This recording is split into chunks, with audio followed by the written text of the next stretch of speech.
What's up, everybody? Welcome back to the channel. I am back in New York. No more vacation for me. It is cold here and I am not enjoying it. It was about 80 degrees the whole time I was down in North Carolina. But today we are at Sparrow's Nest. I have not been here in a few months, honestly, and there is a lot of progress here. So I will be getting here and making a video. I might make it later this afternoon. I'm not exactly sure yet, but the reason I am here, me and my father are about to hop in our Freightliner here. We have it warming up. Yesterday, Rodrigo was digging for a small addition for one of our buddies' companies. He asked us to come and dig for him. He is a contractor as well, so we just dug it for him. He's doing the rest of the job, but me and my father are about to hop in this. We have about a 40-minute drive to that job site, and we are grabbing our excavator and bringing it to my house.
Let's go.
right, guys, we got the machine parked at my house. The reason we brought it here is because in the next couple weeks I'm going to be having my driveway paved, which is going to be a huge game changer, but that's why this bucket is here.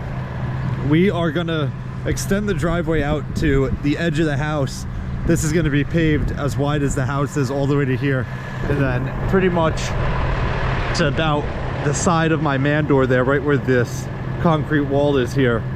That's all going to be paved, but we have this small bucket here so we can dig out a little trench, and we are putting cobblestone on the edge, and then when we get out here we'll probably do a little radius on the two ends just to make it nice. But that's the reason we brought the machine here, and that's the reason we have this little bucket here. This bucket was at our shop, so Rodrigo brought it up one day when he was coming here. That way we had it. But that's gonna wrap it up for this one. If you guys have any questions or comments, definitely leave them down below and I'll get back to you as soon as I can. Hope you guys enjoyed it. See you guys next time. Peace.